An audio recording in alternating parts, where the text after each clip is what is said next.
The motivations of the work, which culminates in the philosophy of history, are comparatively simple and immediate to the political situation.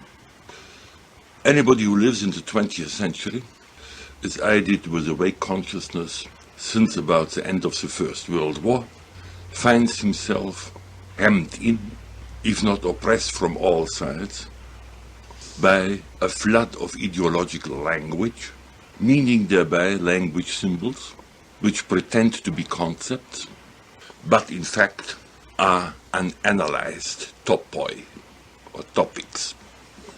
As a consequence of this fundamental situation, anybody who is exposed to this dominant climate of opinion finds himself in certain social difficulties, because language is a social phenomenon. He must deal with the users of ideological language, not as members of his society and partners in a discussion, but as objects of investigation. Hence, with regard to the representatives of the dominant ideological topics, there is no social community. But where is then the community of language, which he himself certainly does not use but wants to use, in order to criticize the users of ideological language as objects of analysis? The position requires the re-establishment of a society of human beings who use a language that reflects the reality of man's existence. The peculiar situation just characterized is not the fate of the philosopher for the first time in history. There is more than one historical situation in which language has been degraded and corrupted to such a degree that it no longer can be used for expressing reality as experienced. To go back in time not too far, that was the situation of Bacon when he wrote his Novum Organum. In Bacon's work, one finds the classification of the current unanalyzed topics as the idols of the cave, the idols of the marketplace, the idols of pseudo-theoretical speculation. Against this dominance of idols, which happen to be language symbols that have lost their contact with the reality, one has to reconstruct the experiences of reality and the language that will adequately express that experience. The situation today is not very different. One has only to remember Solzhenitsyn's chapter on the idols in Kant's Award in order to recognize the continuity of the problem. Solzhenitsyn had to fall back on Bacon and his classification of idols in order to preserve the reality of reason in his own existence against the impact of communist dogma. The symbols of the dogma, of course, come under the head of idols. I like to refer to the case of Solzhenitsyn because his awareness of the problem and his competence as a philosopher in his technical reference to Bacon is certainly a model that would, if followed, change fundamentally the intellectual climate of our universities and colleges. The philosopher in America is, in relation to the dominant climate of the social sciences, today very much in the situation of Solzhenitsyn to the Soviet Writers' Union. The important difference, of course, being that our Soviet Writers' Union cannot enlist governmental power in order to suppress the scholars.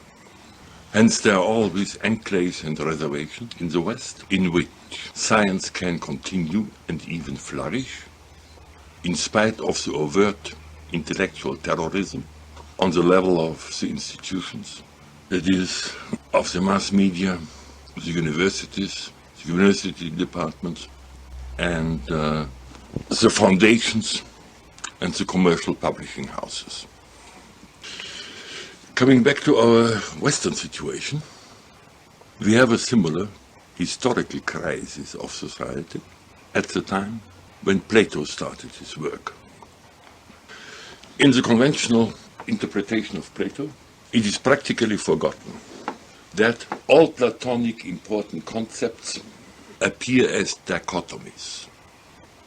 The term philosophy does not stand alone, but gains its meaning from its opposition to the predominant philodoxy.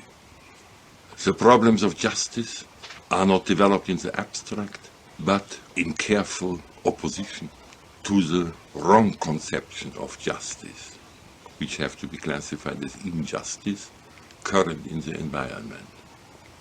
The person of the philosopher himself gains his specific meaning through his opposition to the sophist, who engages in misconstructions of reality in order to gain social ascendancy and material profits for himself. This is a situation in which the philosopher has to find the man of his own kind in a society, present and past. While there is a dominant climate of opinion, there is also present, even in our society, a large community of scholars who have not lost contact with reality, and of thinkers who are aware that they have lost contact and try to regain it.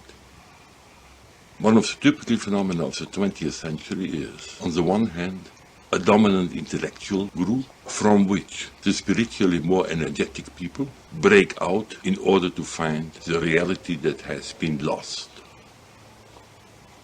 Famous cases have been, for England, the breakout of Orwell from his intellectual surroundings. In France, the breakout of Camus from the Paris intellectual environment. In Germany, the gigantic work of Thomas Mann in his effort to break out of the ideologies of the Wilhelminian period and the Weimar Republic, culminating in his great philosophy of history in the introduction to the Joseph novel. The most important means of regaining contact with reality is the recourse to thinkers of a past who had not yet lost reality or were engaged in the parallel efforts of regaining it.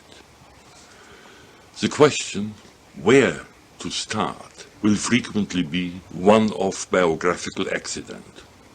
A man like Camus had recourse to the myth that was biographically closest to him through his education and upbringing in North Africa. A similar recourse to the myth and to the Israelite revelation is to be found in the work of Thomas Mann. In this case also one can then discern where the contemporary support in this effort for the individual comes from, as in the association between Thomas Mann and Karenine.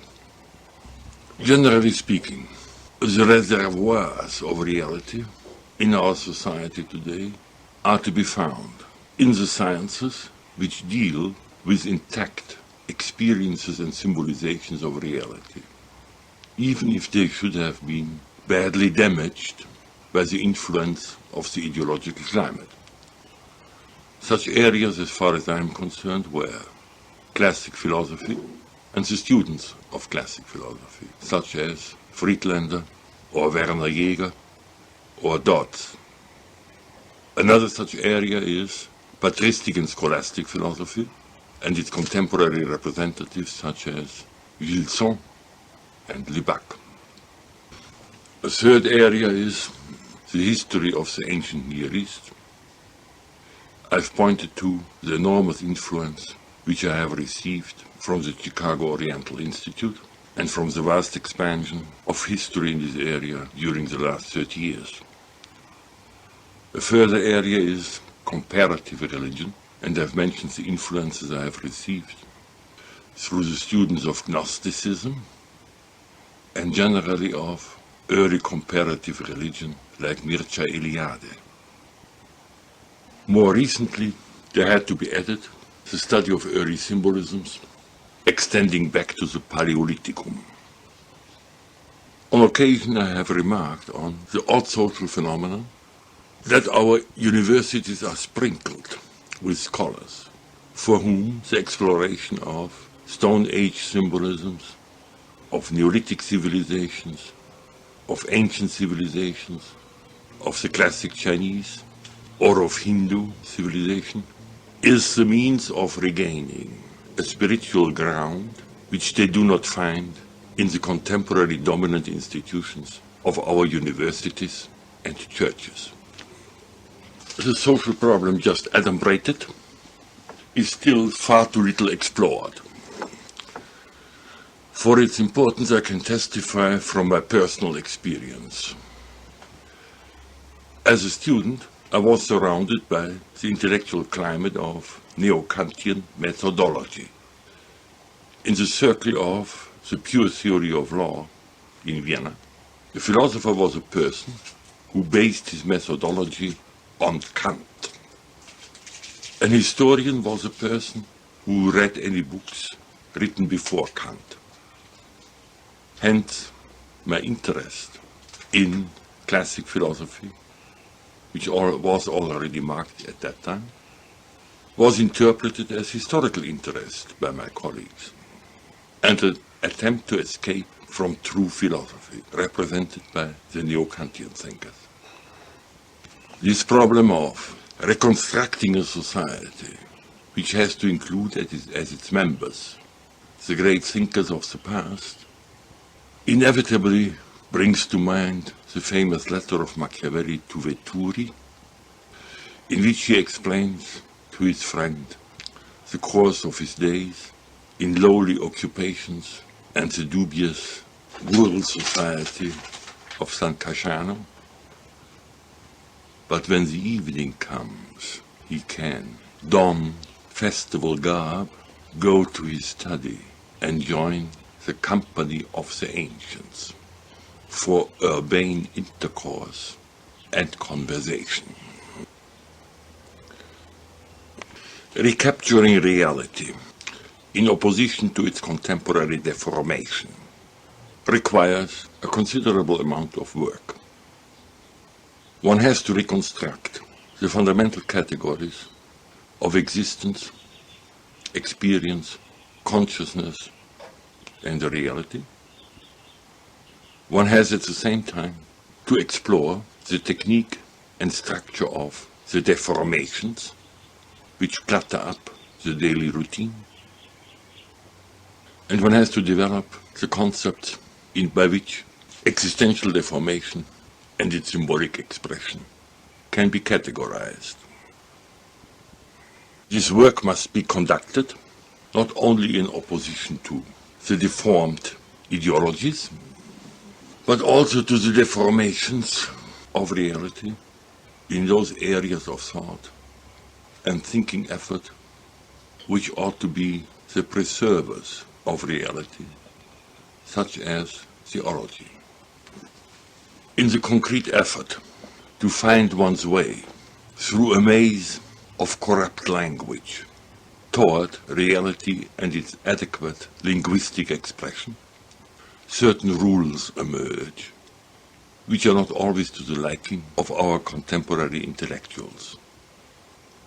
The methodologically first and perhaps most important rule of my work is to go back to the experiences which engender symbols.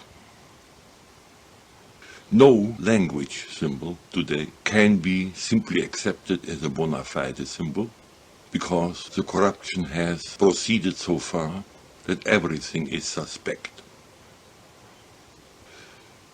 In the course of this effort, one finds that one has to study the meaning of philosophy as a symbol engendered by classic philosophers, and which has to be determined as to its meaning on the basis of the texts. Such changes of meaning as the symbol has occurred will then be recognized as such by relating them to the original meaning, and only the exploration of these various relations can result in a judgment whether the change of meaning is justified because it takes into account aspects of reality that were not included in the original meaning, or whether the meaning must be judged unjustified because reality has been excluded in order to construct a new defective concept.